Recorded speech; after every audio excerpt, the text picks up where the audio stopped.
नमस्कार, ABP news पर हाजिर हूं मैं रुमाना इसार खान। पिछले कुछ दिन से उत्तर प्रदेश में मदरसों के सर्वे को लेकर तकरीबन हर रोज एक नया विवाद सामने आ रहा था।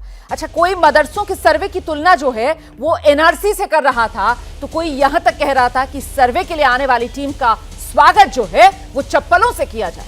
लेकिन आज मुसलमानों की बड़ी धार्मिक और शैक्षणिक संस्था है दारुल उलूम देवबंद। दारुल उलूम देवबंद ने इस विवाद को लेकर एक नया रुख इख्तियार किया है और विरोधियों को संदेश देने की बड़ी कोशिश की है। दारुल उलूम देवबंद की तरफ से कहा गया है मदरसों का सर्वे कराना सरकार का हक है और सर्वे के दौरान टीम की मदद की जानी चाहिए। दारुल उलूम ने यह भी कहा कि अब तक सर्वे के दौरान किसी भी तरह की कोई खराबी गड़बड़ी सामने नहीं आई। तो जब दारुल उलूम जैसी संस्था मदरसों के सर्वे के खिलाफ नहीं है, उसे सर्वे में कुछ भी आपत्तिजनक नहीं लग रहा, तो फिर असदुद्दीन ओवैसी इसका विरोध क्यों कर रहे हैं? क्या सर्वे के खिलाफ बयान देने वाले सिर्फ विरोध के लिए विरोध कर रहे हैं? क्या विरोध करने वाले ऐसे बयान देकर मुसलमानों को भड़काने की कोशिश नहीं कर रहे? और सवाल यह भी महत्वपूर्ण हो जाता है कि क्या दारुल उलूम के बयान से मदरसों के सर्वे पर यह जो संग्राम छिड़ा हुआ था, अब यह खत्म होगा क्या?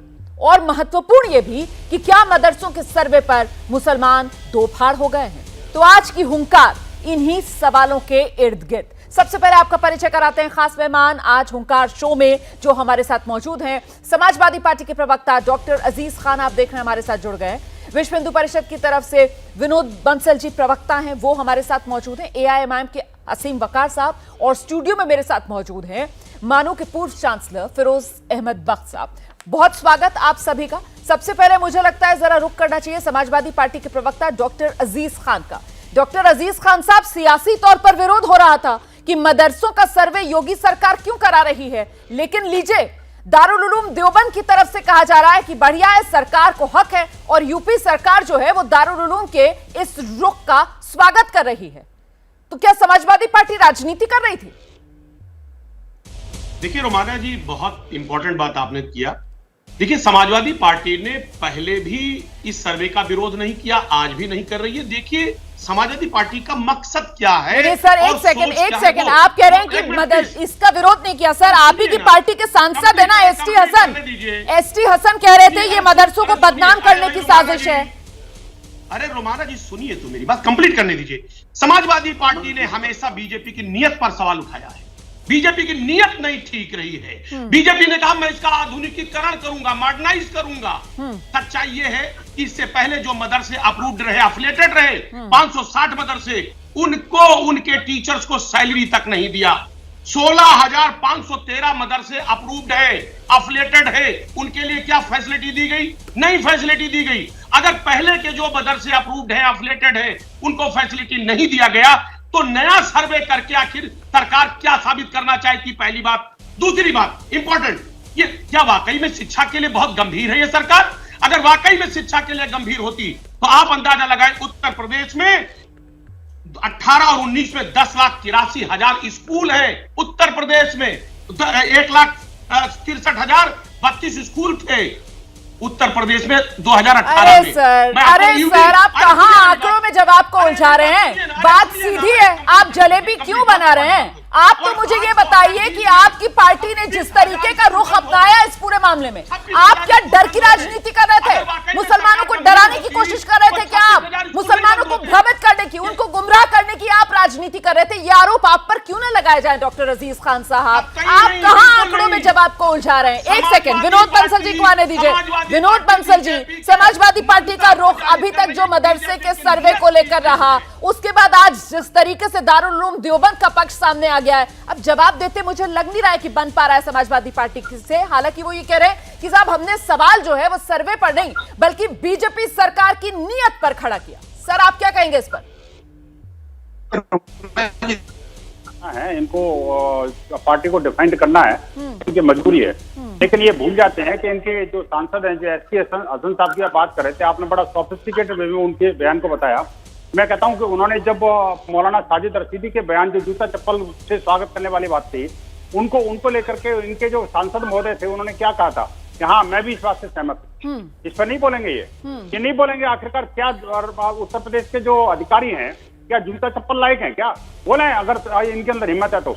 ये पार्टी के प्रवक्ता महत्वपूर्ण बात कर रहे हैं सर आप। सरकारी काम में बाधा डालने के लिए जिस तरीके से उकसाने का काम किया जा रहा था, डर की राजनीति, भ्रम की राजनीति, और आगे असीम वकार साहब भी हमारे साथ मौजूद है। तो मदरसों के सर्वे पर संग्राम कब खत्म होगा, इसी को लेकर हम चर्चा कर रहे हैं। और आज सबसे बड़ी खबर ये कि दारुल उलूम देवबंद जो है उसकी तरफ से बयान आ गया है कि साहब सरकार का हक है सर्वे कराना। दरअसल ये महत्वपूर्ण इसलिए हो जाता है बयान क्योंकि अभी तक जो राजनीति है वो कहीं ना कहीं सरकार को ही कटघरे में खड़ा कर रही थी इस मदरसे के सर्वे को लेकर। सीधे आप रुख करते हैं, हमारे साथ AIMIM की तरफ से असीम वकार साहब मौजूद हैं। असीम वकार साहब, तो मतलब फिर तो अब ये तस्वीर बन रही है कि मुसलमान राजी और आपके नेता असदुद्दीन ओवैसी साहब खामखा में बन रहे थे काजी।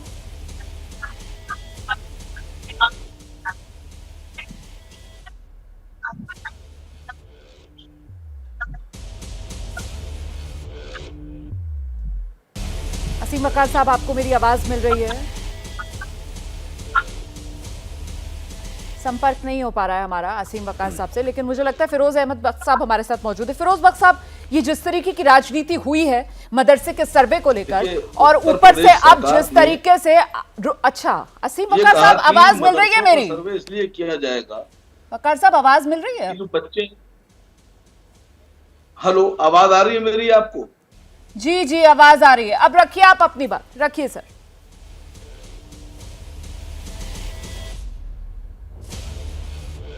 ये बहुत डिले है, शायद इसको हम बेहतर कराते हैं, दोबारा से असीम वकार साहब का रुख करेंगे, तब तक इसको ठीक करवाते हैं हम। आइए बख्श साहब, आइए। जी देखिए, मैंने अभी सुना अजीज़ खान साहब को, ठीक है, अपनी पार्टी का रुख रखा। बंसल साहब को भी सुना, उन्होंने भी अपनी बात रखी। मसला क्या है, मदारिस को लेकर जब भी समाजवादी पार्टी या किसी विपक्षी पार्टी से कुछ पूछा जाता है तो ऐसा ही होता है। जैसे क्लासरूम में आप उनसे सवाल पूछो केमिस्ट्री का, जवाब वो देंगे हिस्ट्री का। तो ये मतलब उन्होंने अजीबोगरीब तरह का एक्सप्लेनेशन दिया। अरे भाई, आप गोल पोस्ट क्यों चेंज कर रहे हैं? आपसे ये पूछा गया कि आपने मुखालिफत क्यों करी? वो कह रहे हैं जी वो यूपी में इतने स्कूल हैं, इतने फलाने स्कूल हैं, सरकारी स्कूल हैं, उसमें ये नहीं है, उसमें वो नहीं है, फला। ठीक है, देखिए, सरकार जो भी सरकार है उसका पूरा हक है किसी भी तालीमी इदारे को, किसी भी इंस्टीट्यूशन को सर्वे करने का, चाहे वो हिंदी मीडियम स्कूल हो, चाहे वो इंग्लिश मीडियम स्कूल हो, प्राइवेट हो या कोई भी हो स्कूल कॉलेज को, आप उसको मना नहीं कर सकते। और मैं तो ये कहूँ, ये सर्वे बहुत लेट किया है।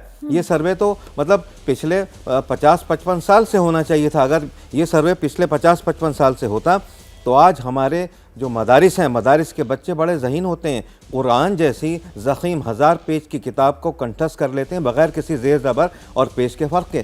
तो उन बच्चों को अगर इंग्लिश, हिंदी, मैथ, ज्योग्राफिया सब पढ़ा दिया जाता तो मुअज़्ज़िन भी बनते, अकाबिर भी बनते, उलेमा भी बनते, साथ ही साथ वो ग्रिंडलेस बैंक में काम करते हैं या फिर आप बड़ी बात कह रहे हैं सर। अब मुझे लगता है अजीज खान साहब, अब अजीज खान साहब को ये जवाब देना चाहिए कि फिर अजीज खान साहब, आपकी पार्टी के नेता सरकारी काम के लिए अगर मदरसे के सर्वे के लिए टीम जा रही है तो उसका स्वागत जूते चप्पलों से करो। इसका सर समर्थन क्यों कर रही थी समाजवादी पार्टी? ऐसे बयान क्यों दे रहे थे आप लोग? राजनीति कर रहे थे आप लोग? रोमाना जी, देखिए रोमाना जी, पहले भी मैंने कहा था और फिर मैं कह रहा हूं, अभी फिरोज बख्श साहब शायद असली बात को इन्होंने बताया नहीं। देखिए मकसद क्या है, देखिए बीजेपी वाकई में क्या शिक्षा के लिए गंभीर है? सवाल इस बात का है। हमने जो पहले सवाल खड़ा किया था कि अगर ये शिक्षा के लिए गंभीर होती तो आज 2 साल के अंदर आप समाजवादी पार्टी की बात कीजिए जिसका समाजवाद सिर्फ उसका समाजवाद है, परिवारवाद है। अपनी बात कीजिए, बीजेपी को कहां से लिया? तमाम स्कूलों में शिक्षक नहीं है, टीचर्स नहीं है, उसके लिए कोई इंतजाम नहीं कर रही है। नीति आयोग की रिपोर्ट आई है, शिक्षा की जो गुणवत्ता होती है, मापदंड होता है। लेकिन डॉक्टर अजीज खान साहब आराम से संयम से सर, गला मत फाड़िए। डॉक्टर अजीज खान साहब, सर गला मत फाड़िए सर, यहाँ पर गला फाड़ कंपटीशन नहीं हो रहा है। आराम से तर्क के साथ अपनी बात रखिए ना सर। मुद्दा अगर शिक्षा का है, नहीं सर, मेरी बात सुनिए ना। अगर मुद्दा वाकई में शिक्षा का है, अगर मुद्दा शिक्षा का है सर, फिर तो मुसलमानों का सबसे बड़ी जो शैक्षणिक संस्था है मदरसों को लेकर दारुल उलूम देवबंद है ना सर। और जब वो सबसे बड़ा शैक्षणिक संस्थान जो है वो समर्थन कर रहा है इसी शिक्षा के मुद्दे पर, तो फिर आपका विरोध इसी शिक्षा को आधार बनाकर वो टिकता नहीं ना सर। वो राजनीति लगता है सर। घिर गए आप, प्लीज, रोमाना जी, एक्सपोज हो गए आप आप मुझे बोलने लोग। दें। तो इस वक्त की बड़ी खबर यही है कि मदरसों को लेकर यूपी सरकार ने सर्वे कराने का जो फैसला लिया, जो दारुल उलूम देवबंद है, मुसलमानों की सबसे बड़ी शैक्षणिक संस्था, उसे सरकार का सर्वे वाला फैसला कबूल। ऐसे में बड़ा सवाल ये कि अभी तक सर्वे को लेकर जिस तरीके का सियासी विरोध हो रहा था, क्या अब वो संग्राम बंद होगा, उस पर विराम लगेगा? पहले जरा सुनिए किस तरीके की अलग अलग आवाजें मदरसों के सर्वे को लेकर सामने आ रही हैं। आप सर्वे क्यों करना चाह रहे हैं? आपको इससे लेना देना क्या है? क्या आप उनकी तनख्वाह दे रहे हैं? जो मदरसा बोर्ड के तहत मदरसे हैं, उनकी तनख्वाह तो आप दे नहीं रहे हैं पिछले 4 साल से। ये मदरसे प्राइवेट मदरसे हैं, अनएडेड मदरसे हैं, और आर्टिकल 30 के तहत इसको कायम किया गया है। तो स्टेट गवर्नमेंट क्यों सर्वे करा रही है? आपको लेना देना क्या है? अब आप एक ऑर्डर जारी कर दीजिए ना कि अब आप मुसलमान मत रहिए, आप कुरान मत पढ़िए, नमाज मत पढ़िए, ऑर्डर जारी कर दीजिए। वही करना चाह रहे हैं आप। ये सर्वे नहीं है बल्कि एक छोटा एनआरसी है ये। आप कहें कि साहब हम जो है प्राइवेट मदरसों का भी करेंगे, तो मैं मुसलमानों से एक अपील करना चाहता हूं कि इस तरह का नोटिस जो भी लेकर आए उसको 2009 का वो कानून दिखाइए और चप्पल जूतों से उनका स्वागत कीजिए। हम ये बात कहते हैं कि सर्वे करना उनका हक है। अगर कोई सर्वे के लिए आता है उसके साथ मुकम्मल ताउन करना चाहिए, मदद करनी चाहिए। और आइए सीधे रुख करते हैं, सभी खास मेहमान हमारे साथ बने हुए हैं। समाजवादी पार्टी के प्रवक्ता अजीज खान साहब का फिर से एक बार रुख करेंगे। अजीज खान साहब, ये अलग अलग आवाजें जो सामने आ रही थी सर, ऐसे में जो कहा जा रहा था कि साहब लेना देना क्या है सरकार का, तो कुल मिलाकर दारुल उलूम देवबंद की तरफ से कहा जा रहा है साहब पूरा हक है सरकार को। जो कहा जा रहा था, जिस बात का समर्थन आपके नेता भी कर रहे थे कि अगर टीम पहुंचे सरकारी तो जूते चप्पलों से उसका स्वागत करो। दारुल उलूम देवबंद कह रहा है कि साहब पूरा सहयोग दें आप ताकि तस्वीर सामने आ सके। तो मतलब अभी तक आप लोग राजनीति कर रहे थे ना। दारुल उलूम देवबंद मुसलमानों की शिक्षा का सबसे बड़ा केंद्र, अब शिक्षा के ठेकेदार तो आप बन नहीं सकते। देखिए रोमाना जी, मैं वही कह रहा हूं, शायद कॉन्सेप्ट क्लियर नहीं हो पा रहा। मैं यही कह रहा हूं, मेरी पार्टी का क्या ग्राउंड है। अभी देवबंद में जो बात उठाई गई वही बात समाजवादी उठा रही है कि बीजेपी शिक्षा के प्रति गंभीर नहीं है। अगर वो गंभीर होती तो तमाम स्कूल बंद हो रहे हैं, उनमें टीचर्स मुहैया नहीं कर पा रही है। नहीं, और सर, सर्वे करके एक मिनट मेरी बात सुनिए, आपको पूरे सम्मान के साथ सर, मुझे लगता है कॉन्सेप्ट जो है ना वो समाजवादी पार्टी का क्लियर नहीं है मदरसों के सर्वे को लेकर। और सर मुझे बड़े अफसोस की बात है सर कि बिना कॉन्सेप्ट क्लियर हुई आप लोग इतनी मुखरता के साथ विरोध करने लगे। इसीलिए तो मैं कह रही थी ना कि आप लोग सिर्फ और सिर्फ डर की राजनीति कर रहे हैं। मैं राजनीतिक विश्लेषक राजीव तुली जी का रुख करूंगी, उसके बाद आपके पास ही आ रही हूँ। राजीव तुली जी, अब कहा जा रहा है कि साहब कॉन्सेप्ट क्लियर नहीं है। बिना कॉन्सेप्ट क्लियर हुए ही इतना विरोध कर दिया गया कि सर्वे की तुलना मिनी एनआरसी तक से कर दी गई सर। और अब जबकि दारुल उलूम देवबंद सामने आया है और सर्वे का समर्थन कर रहा है, तो फिर कितनों की राजनीतिक दुकानें आपको लगता है बंद होने वाली हैं? राजीव तुली जी। धन्यवाद रुमाना जी। देखिए, ये जितने भी लोग पैनल डिस्कशंस पर बैठ करके और राजनीतिक दलों के प्रवक्ता जो ये स्टेटमेंट्स दे रहे हैं कि सर्वे नहीं होना चाहिए, इनमें से कितनों के बच्चे इन मदरसों में पढ़ते हैं? देखिए, पसमानदा मुसलमान है जिनका बच्चा उन स्कूलों में, उन मदरसों में पढ़ता है और उसको एज अ टूल यूज किया जाता है, उसको रेडिकलाइज किया जाता है वहां मदरसों में रखकर।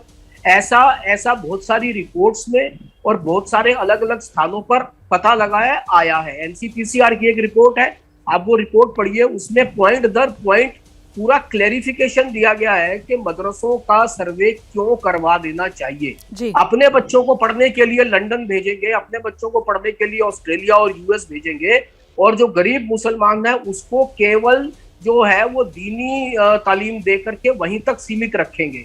अभी ओवैसी साहब कह रहे थे कि ये एनआरसी है, आप क्यों जानना चाहते हो? भैया, वो इस देश के नागरिक बनेंगे, भविष्य के नहीं, वो आज के भी नागरिक हैं, वो नागरिक बनेंगे। वो अगर केवल जो आज की जो तालीम है, हिंदी है, अंग्रेजी है, विज्ञान है, मैथमेटिक्स है, ये सब नहीं पढ़ेंगे तो एक बड़े वर्ग को ऐसे नहीं छोड़ा जा सकता है समाज के कि उनको केवल और केवल तालीमी अपना दीनी तालीम दी जाए, उसके अलावा किसी प्रकार का कोई। और फिर दूसरा ये है कि अगर ये प्राइवेट मदरसे भी जी। हैं और एक बहुत बेसिक का क्वेश्चनियर है, बहुत बेसिक सा क्वेश्चनियर है, बिल्कुल। वो क्वेश्चनियर लेकर के वो लोग जा रहे हैं, जी। तो उस पर आपत्ति क्यों है? हाँ। अपने बच्चों, आप खुद स्वयं बैरिस्टर बनना है तो लंदन जाकर के पढ़ के आएंगे, सही बात। और ये नहीं चाहेंगे कि वो जो गरीब मुसलमान का बच्चा बिल्कुल। वहां पढ़ रहा है, मदरसे में पढ़ रहा है, उसको भी अच्छी तालीम मिले। तो ये सर्वे होना चाहिए। सर्वे होने के बाद जानकारी आएगी, मिड डे मील की सुविधा है, बिल्कुल सही बात माइनॉरिटी है। स्कॉलरशिप की सुविधा है, एजुकेशन है, अच्छी हेल्थ है, अध्यापक है, ये सब चीजें जो है वो बच्चों को वहां उपलब्ध कराई जाएगी। बेसिक सा क्वेश्चन आ रहा है सर, जिस बात का आप जिक्र कर रहे हैं ना, महज 11 सवाल हैं इसमें। अब कुछ कॉन्सेप्ट क्लियर हो रहा है डॉक्टर अजीज खान? कॉन्सेप्ट क्लियर हो रहे हैं समाजवादी पार्टी के? रोमाना जी, कॉन्सेप्ट बहुत क्लियर है मेरा, वही तो मैं कॉन्सेप्ट क्लियर करना चाहता हूं। सरकार का कॉन्सेप्ट क्लियर नहीं है। मैं कहना चाहता हूं, इससे पहले सर्वे हुए, मदरसों को अप्रूव किया गया, गवर्नमेंट एडेड है मदरसे, उन मदरसों का क्या हुआ? मैं जानना चाह रहा हूं। पहला सवाल है राजीव तुली जी से कि जो 560 मदरसे गवर्नमेंट से अप्रूव्ड है, गवर्नमेंट से एडेड है, उनके 6 महीने के तनख्वाह दिए 5 साल में, 4.5 साल तो आपने तनख्वाह दिया नहीं। आपके माननीय मोदी जी ने नारा दिया था, एक हाथ में कुरान एक हाथ में साइंस, कहा गया? साइंस पढ़ाने वालों को तो आप तनख्वाह नहीं दे रहे, पहला सवाल। दूसरा सवाल, 16,513 मदरसे आपने साबित कर दिया कि आपको कॉन्सेप्ट क्लियर नहीं है। डॉक्टर अजीज खान साहब, पहले सवाल पर ही जवाब लेने दीजिए ताकि सिलसिलेवार तरीके से आगे बढ़े। ठीक है तुली जी, वो आपसे सीधा ये सवाल पूछ रहे हैं कि पिछले 5 साल का रिकॉर्ड उठाकर देख लीजिए, जो तनख्वाह मिली है मदरसा टीचर्स को सिर्फ 6 महीने की ही मिली है। अब कई साल से उनको तनख्वाह नहीं मिल रही है। कितने मदरसा टीचर ऐसे, एबीपी न्यूज ने भी बाकायदा मदरसों में जाकर पड़ताल की, कितने मदरसा टीचर ऐसे सामने आए जो बताते हैं कि बच्चों को पढ़ाने के बाद किसी को ऑटो चलाना पड़ रहा है, किसी को कोई और काम करना पड़ रहा है ताकि उसके घर का खर्चा चल सके। ऐसे में जो विपक्ष है वो मुख्य तौर पर सरकार की घेराबंदी इस बात को लेकर कर रहा है कि साहब इनकी नीयत में खोट है, क्योंकि अगर शिक्षा को लेकर, मदरसों के हाल को लेकर ये वाकई में बेहतर करने की तरफ आगे बढ़ रहे होते तो फिर जो मान्यता प्राप्त मदरसे हैं उनका ये हालत ना होती, वहां पर टीचर्स की सैलरी नहीं रुकी होती। तुली जी, देखिए, ये सैलरी सरकार ने क्यों दी, क्यों नहीं दी, सरकार बताएगी। मैं सरकार का प्रवक्ता बनकर के यहाँ नहीं बैठा हूँ। ठीक है। अभी मेरे को केवल एक प्रश्न डॉक्टर साहब से करना है कि डॉक्टर साहब, आप मदरसे से पढ़े हैं या मेन स्ट्रीम एजुकेशन आपने लिया है? आप माइनॉरिटी इंस्टीट्यूशन से पढ़े हैं? आपने जो MBBS की डिग्री ली है वो मदरसे से ली है या किसी रिकॉग्नाइज्ड अच्छे मेडिकल कॉलेज से ली है? देखिए, वो उसका उत्तर सरकार देगी, मगर जो बड़ा प्रश्न है तनख्वाह मिली नहीं मिली, इसका उत्तर सरकार देगी। बड़ा प्रश्न ये है कि ये जो मदरसे की शिक्षा है, ये एक लंबे समय से, आप अगर संविधान सभा की बात करेंगे तो संविधान सभा में भी इस पर चर्चा हुई है कि मदरसों की शिक्षा और उस पर क्या होना चाहिए। वहां से लेकर के अब तक 1950 में 88 मदरसों से लेकर आज 5 लाख मदरसे हैं देश भर में, उसमें किस प्रकार की शिक्षा दी जा रही है? तो मदरसों से के मॉडर्नाइजेशन पे और मदरसों के सर्वे कराने तक पर अगर राजनीतिक दल इतना विरोध करेंगे तो भैया वो आप ही के समाज के बच्चे हैं, वो हमारे समाज के बच्चे हैं। आप यही चाहते हैं कि वहां से पढ़ा हुआ बच्चा केवल ऑटो चलाए या इस प्रकार के कामों में लगा रहे, या आप ये चाहते हैं कि उनमें से कुछ डॉक्टर्स भी बने, उनमें से कुछ इंजीनियर्स बने, उनमें से तुली जी, मदरसा मॉडर्नाइजेशन का कभी इनको क्लियर नहीं होगा। एक सेकंड, मैं डॉक्टर अजीज खान साहब के पास आऊं दोबारा, उससे पहले जरा सा फिरोज बख्श साहब को लेकर आते हैं इस चर्चा में। फिरोज बख्श साहब, मतलब कुल मिलाकर जो मैं समझ पा रही हूं कि मामला बहुत क्लियर कट 2 तरीके से बटा हुआ है।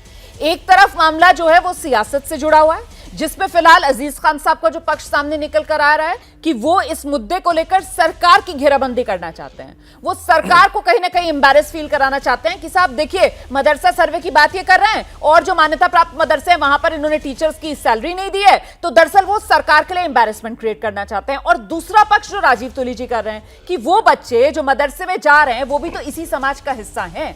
अगर एक बड़े लेवल पर सरकार सर्वे करा रही है और उनकी हालात जानने की कोशिश की जा रही है, तो फिर इस कदम का तो स्वागत किया जाना चाहिए ना, ताकि पता चल पाए जमीनी हकीकत क्या है। तो क्लियर कट मामला 2 तरीके का है, एक तरफ सर्वे का मामला है और दूसरी तरफ विपक्ष जो सर्वे को लेकर सरकार की घेराबंदी कर रहा है। हाँ देखिए, ऐसा है रोमाना साहिबा कि मैं इससे पहले कि अजीज खान साहब का मैं जवाब दूं तुली साहब ने एक बड़ी इंपॉर्टेंट बात कही है, और वो ये कही है कि आज का ज़माना, ठीक है आप दीनी तालीम हासिल करें, उस पे किसी को एतराज़ नहीं है, ना बीजेपी को ना आरएसएस किसी को एतराज़ नहीं हो, कहते हैं आप कुरान पढ़िए, लेकिन वो ये भी कहते हैं आज का ज़माना इंफॉर्मेशन बूम का ज़माना है, नॉलेज इकोनॉमी का ज़माना है, तो बच्चे को इंग्लिश, हिंदी, उर्दू, रियाजी, जनाब अंग्रेज़ी, साइंस, जोग्राफिया सब कुछ आना चाहिए। जब तक बच्चे को ये चीज़ें नहीं आएंगी तब तक कुछ नहीं होगा। और एक बात और शुरू में बड़ा अच्छी आपने बात कही रुमाना, कि जब मुसलमानों को सर्वे कबूल, तो ओवैसी क्यों बोल रहे हैं फजूल, ये चीज़ें मुसलमानों को इनके क्लचिस से बाहर आना चाहिए, चाहे ओवैसी साहब हों या वो कोई जैसे प्रवक्ता साहब कह रहे हैं इनकी पार्टी, जो समाजवादी पार्टी का जो समाजवाद हमें क्लियर है, जो कॉन्सेप्ट हमें क्लियर है, मुझे पता नहीं डॉक्टर अजीज़ खान को क्लियर है नहीं है, वो सिर्फ वंशवाद परिवारवाद है। उनको चाहिए कि योगी सरकार की तारीफ करें, ये मदरसों को आगे बढ़ाना चाहती है। जिन मदरसों में अच्छी तालीम नहीं है, ये देखना चाहते हैं कहाँ पंखे हैं, लाइट नहीं है, सब अच्छा माहौल है, बच्चों को खाना पीना, कपड़े, किताबें सही मिल रहे हैं, नहीं, इनका मकसद ये है और कोई मकसद नहीं है। मैं जरा सा आपको रोकूंगी सर, इस वक्त एक और बेहद खास मेहमान हमारे साथ एबीपी न्यूज पर मौजूद हैं, मौलाना अरशद मदनी साहब, जो अध्यक्ष हैं जमीयत उलमाए हिंद की। मौलाना मदनी साहब, बहुत शुक्रिया एबीपी न्यूज के लिए वक्त निकालने के लिए। पहला सवाल तो मेरा आपसे ये है जी, मदनी साहब अस्सलाम वालेकुम, बहुत शुक्रिया एबीपी न्यूज के लिए वक्त निकालने के लिए।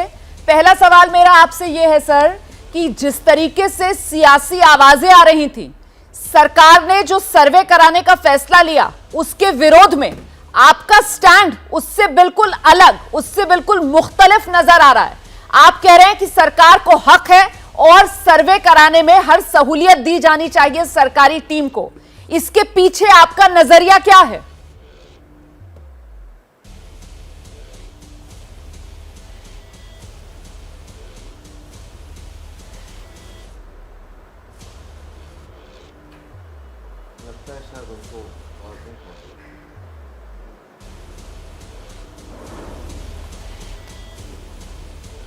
मदनी साहब से हमारा संपर्क नहीं हो पा रहा है, बात करने की मदनी साहब से हम कोशिश करेंगे। मदनी साहब हैं इस वक्त हमारे साथ, हम जरा तकनीकी जो दिक्कत आ रही है उसको ठीक कराते हैं, फिर मदनी साहब का रुख करेंगे।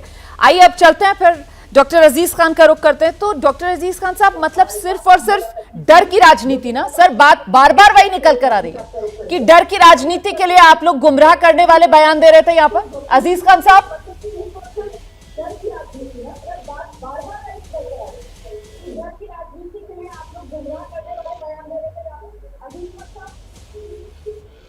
रुमाना जी, आपकी आवाज आ नहीं रही टेलीफोन पे, मैंने वैसे टेलीविजन से आपकी आवाज सुनी और मैं जवाब देना चाहूंगा। मेरी आवाज शायद जा रही होगी जी। मैं करीब करीब सवाल समझ चुका हूँ। दो तीन बातें हैं और बड़ी इंपॉर्टेंट है जो कि मैं बात जवाब देना चाहूंगा। एक तो फिरोज साहब का, उन्होंने कहा साहब सरकार को दीनी तालीम से कोई एतराज नहीं है। आपको एतराज होना भी नहीं चाहिए, इसलिए नहीं एतराज होना चाहिए क्योंकि संविधान ने हक दिया है। पहला सवाल। आप कह रहे शिक्षा के लिए हम बहुत गंभीर है। क्या गंभीर है? नीति आयोग की अगर रिपोर्ट आप देख लें तो नीति आयोग की रिपोर्ट है कि उत्तर प्रदेश में अगर देखें तो उत्तर प्रदेश सबसे निचले अंक पर है, पायदान पर है। पहली बात समझे, शिक्षा के लिए कोई गंभीर नहीं है। जिन मदरसों का सर्वे हुआ, ऐसा आपका कहना है, जो एफिलेटेड है, उनकी सर्वे कोई लेकर मदद आपने आइए नहीं की। आप सर्वे करके केवल न्यूसेंस क्रिएट करना चाहते हैं और मेन मुद्दे से भटकाना चाहते हैं देश को, जनता को गुमराह करना चाहते हैं। सवाल तो यही है ना, लोगों को मिसगाइड मत कीजिए। करोड़ों लोग देख रहे हैं टीवी, सर्वे कराकर न्यूसेंस क्रिएट करना चाहते हैं। सर्वे कराकर न्यूसेंस क्रिएट करना चाहते हैं या फिर सर्वे का विरोध करके न्यूसेंस क्रिएट कराना चाहते हैं? जब ऐसे बयान आते हैं कि साहब जो सर्वे की टीम आए उनका स्वागत जूते और चप्पलों से कीजिए। आवाज कम कीजिए, अजीज खान साहब को मेरी आवाज नहीं मिल रही है। आवाज कम कीजिए डॉक्टर अजीज खान साहब की। विनोद बंसल जी, अजीज खान साहब को मेरी आवाज नहीं मिल रही थी, उन्होंने मेरा सवाल सुना और उसके जवाब में मुझे न्यूसेंस वाला फैक्टर वो लेकर आए हैं सर। तो पलट कर तो ये कहा जाना चाहिए कि न्यूसेंस कैसे क्रिएट होगी सर? मदरसों के सर्वे से, या अगर सरकारी टीम जो सर्वे करने आए उसका अगर मदरसों में जूते और चप्पलों से स्वागत हो तब उससे? रमाना जी, दो तीन बातें बड़ी महत्वपूर्ण है कि ये क्योंकि वन वे ट्रैफिक है इनका, वैसे भी अगर वो तो गनीमत है आपकी वो लाइन की कनेक्टिविटी नहीं थी, वैसे भी आपकी बात जब कनेक्टिविटी थी तब भी नहीं सुन रहे थे वो, क्योंकि जब बात साइंस की हो रही थी तो ये इकोनॉमिक और हिस्ट्री बता रहे थे। तो आप देखिए कि मैं कहना चाहता हूँ जो मदरसों की माली हालत पर आज रोना रो रहे हैं, जब इनकी सरकार थी इन्होंने कितना कुछ किया, ये भी इनसे पूछ लीजिएगा। नंबर 1। नंबर 2 इज दैट कि आखिरकार इन्हीं की सरकार के दौरान जो है ना जी, कितने मदरसों के अंदर क्या कितना आतंकवादी पकड़े गए थे, या क्या उनकी व्यवस्था थी, क्या अव्यवस्था थी, इनके बारे में किसको नहीं पता। आप देखिए कि अगर काश इन्होंने कभी बोला होता कि प्रयागराज और कानपुर के दंगों में जिन लोगों को पकड़ा गया था उनका मदरसों से उनका संबंध था कि नहीं था, इस पर ये बोलते कि जम्मू के मदरसे। विनोद जी, सारे उर्दू माध्यम स्कूल जो है मुलायम जी की सरकार में बंद हो गए थे। असम नहीं, मैं कहता हूँ असम के जब 3 मदरसों में उनको उड़ाना पड़ा, उनको बात मदरसों ढहाना पड़ा, करते हैं। तब इन्होंने कोई स्टेटमेंट नहीं दिया कि मदरसों को आतंक केंद्र क्यों बनाया जा रहा है। ना इन्होंने 2018 में बोला कि जब हरकतुल हर्ब इस्लाम के जो 13 आतंकवादी पकड़े गए थे, तब इन्होंने कोई कंडेम नहीं किया कि मदरसों के अंदर आखिरकार ये हो क्यों रहा है। 13 मार्च 2019 नहीं, ऐसा नहीं है, वहाँ आतंकवाद का पाठ नहीं पढ़ाया जाता। पकड़ा गया था, तब इन्होंने नहीं बोला। मुल्क को कौम की वहाँ अमन की बात की जाती है, अमन की। ये इन्होंने जब 5 दिसंबर 2020 को ठीक है, लेकिन आप जो बात कर रहे हैं विनोद बंसल जी, आप जो बात कर रहे हैं, फिरोज बख्श साहब आपकी बात से सहमत नहीं है?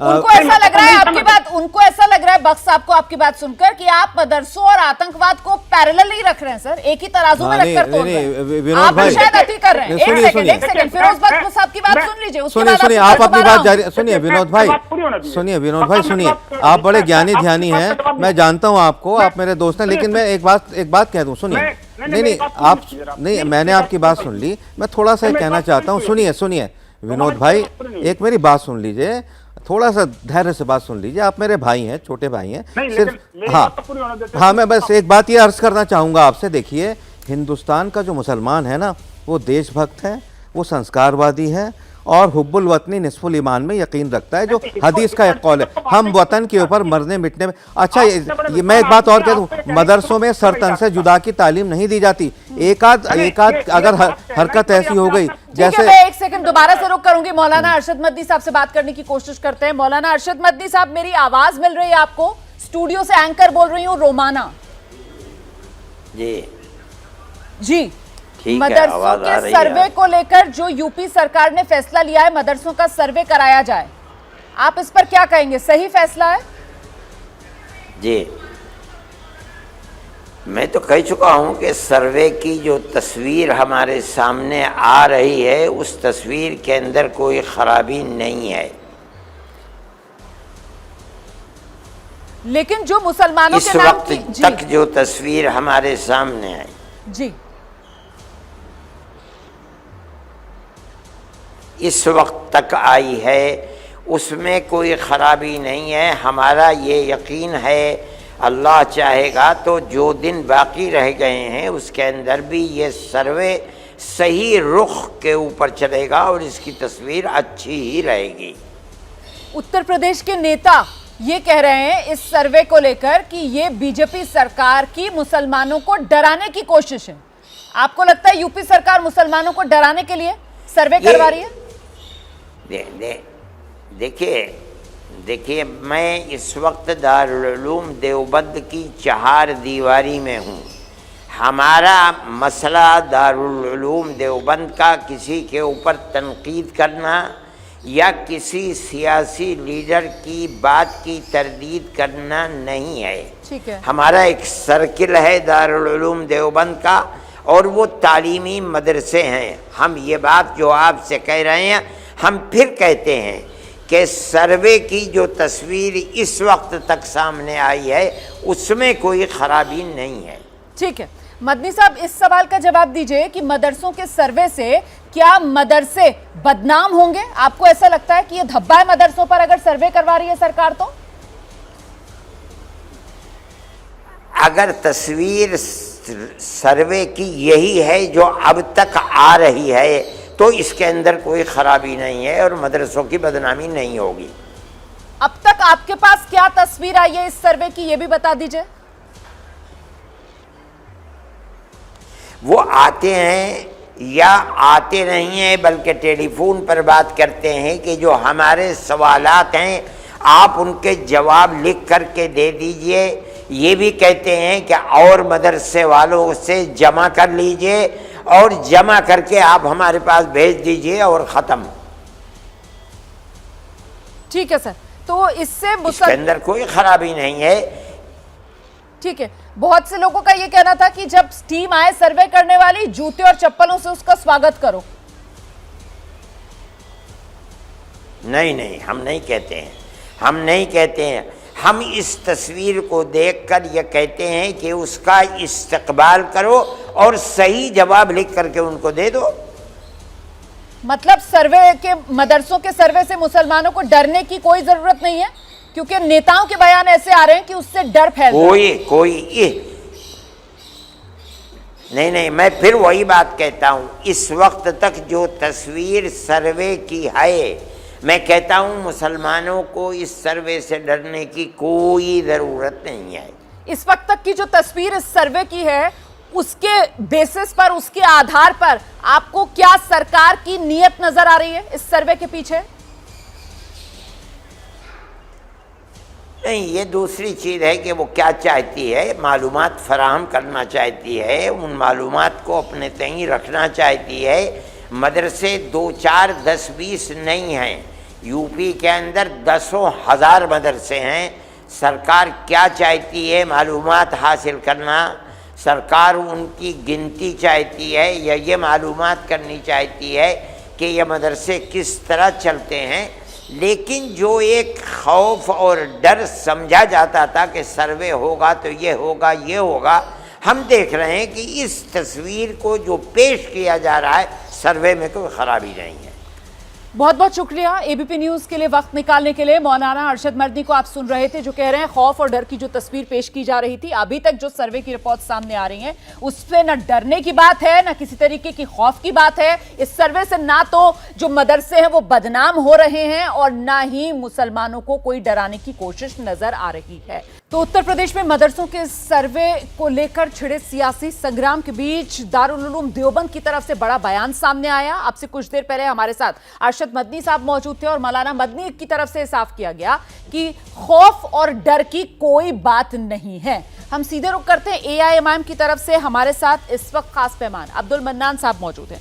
मतलब अब्दुल मन्नान साहब, अब जो दारुल उलूम देवबंद का रुख सामने आ रहा है, उसके बाद तो ऐसा लगता है सर कि आप लोग जो हैं वो मदरसा सर्वे के मामले में सिर्फ और सिर्फ बीजेपी सरकार को बदनाम करने की साजिश कर रहे थे, इसीलिए मिनी एनआरसी और डर और खौफ सब कुछ आप लोगों की तरफ से कहा गया।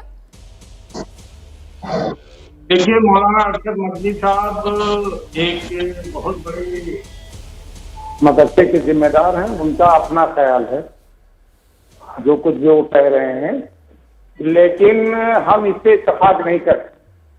और इसमें जो असदुद्दीन ओवैसी साहब ने कहा कि मिनी एनआरसी है, बिल्कुल सही कहा, क्योंकि एक तरफा जब कार्रवाई होगी और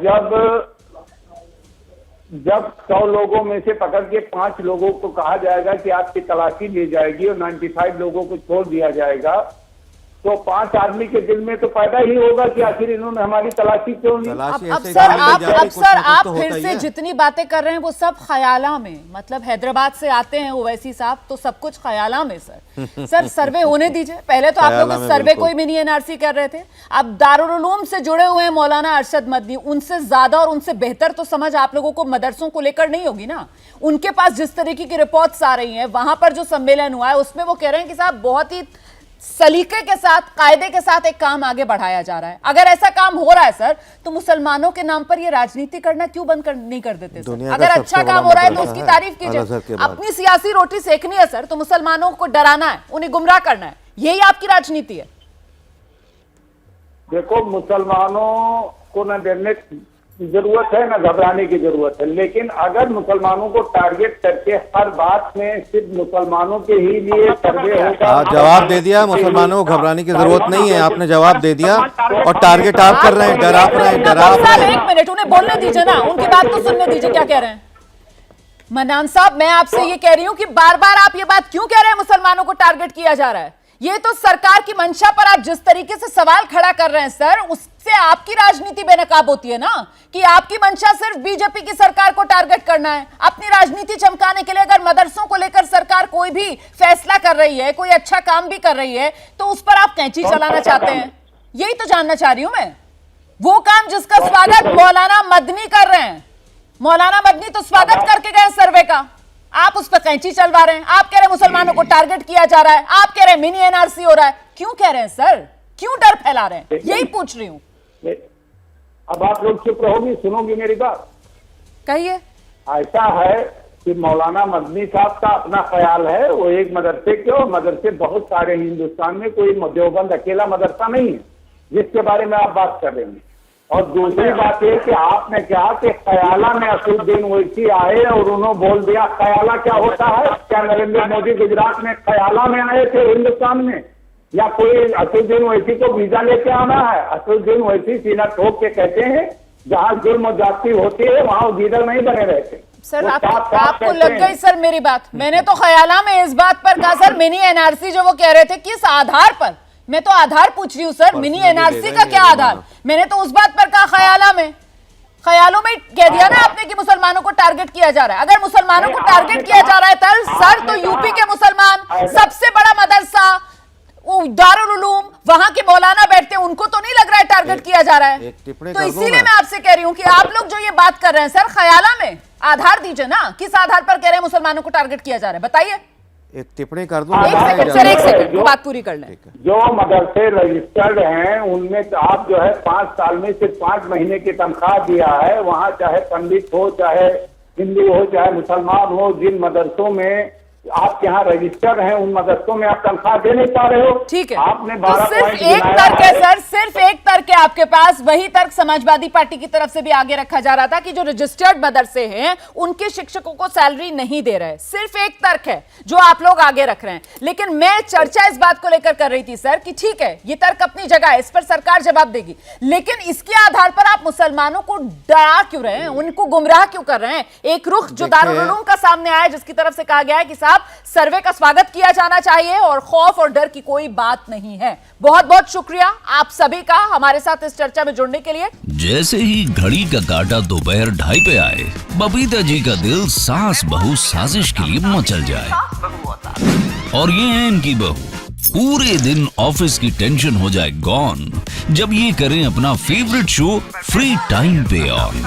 इनकी तरह आप भी देखिए अपना फेवरेट शो अपने टाइम पर और डाउनलोड कीजिए एबीपी लाइव ऐप अपने स्मार्ट टीवी पर।